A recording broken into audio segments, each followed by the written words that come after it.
Stryker. Mark has a new book out called Jazz from Detroit. It's a comprehensive look at the city's influence and role as a jazz incubator. The city has produced so many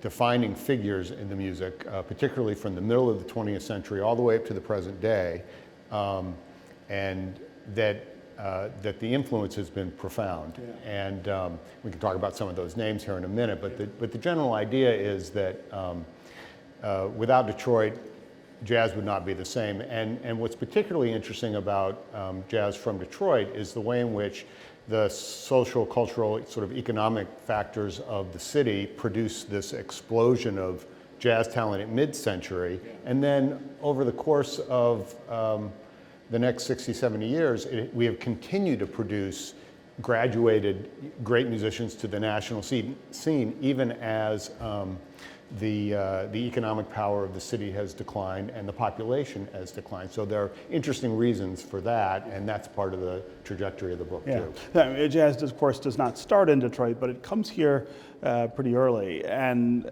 talk about jazz sort of taking root in Detroit, as you say, in the middle of the century, why that happens, and sort of the contribution that the city makes to the art form. Well, I mean, the first thing to remember is that we in Detroit were one of the great beneficiaries of the Great Migration. Yes. That brought hundreds of thousands of African Americans to Detroit in the first half of the 20th century.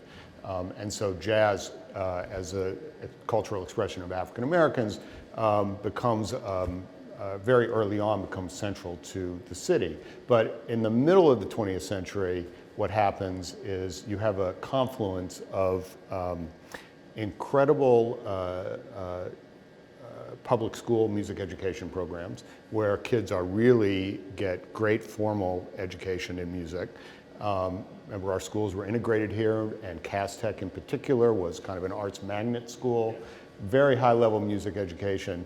And you combine that with some key mentors in the community, and now we're talking about the great jazz pianist Barry Harris, who taught several generations of musicians here in the 50s, including very important names like Donald Byrd and Curtis Fuller and Paul Chambers and Yusef Lateef and Charles McPherson, and all of these people came up under Barry Harris's wing. And you combine that formal education with the informal education of Barry Harris in an environment of a thriving nightlife, which has been fueled by the auto industry, offering some of the best paying jobs for African Americans in the country. That is a powerful combination of elements and really leads to this explosion of modern jazz in the middle of the century. Your book is broken down across sort of time periods in some way, but the real power of it is these individual stories about these jazz musicians who, even if you know their names, there's stuff in there that you learn that you didn't know about sort of how they came to the art, the way they influenced the art, and the way that collectively they became this sort of Detroit sound and Detroit jazz, which then influences everybody else. Yeah, the core of the book is basically these 25, 26, 27 substantial profiles that try and give a portrait of these musicians from here, both on the bandstand and off the bandstand.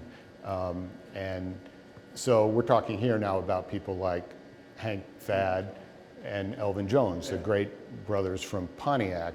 Hank was a pianist, Thad a trumpet player and a composer and arranger, and Elvin Jones, the great drummer who came to fame with John Coltrane in the 1960s. So, I mean, right there, you've got probably the greatest single family in jazz history. Right here in Southeast Michigan. Right here, and you know, they came of age in Detroit, and specifically when you talk about Elvin and Thad, they were part of a scene around the Bluebird Inn, which was kind of the epicenter of modern jazz here in the 1950s on the west side on Tireman, and they were part of a house band there that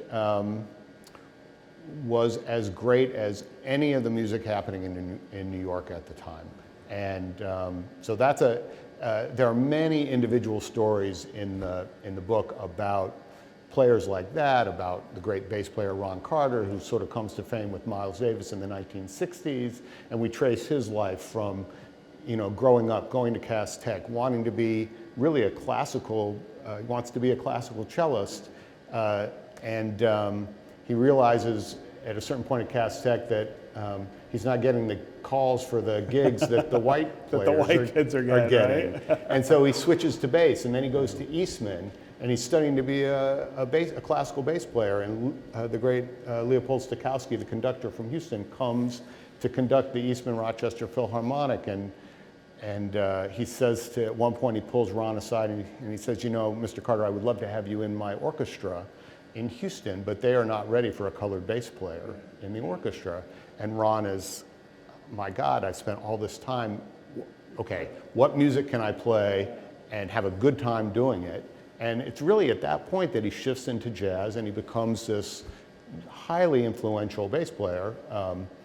And so so that's an example of the trajectory that we kind of try and tell in the book.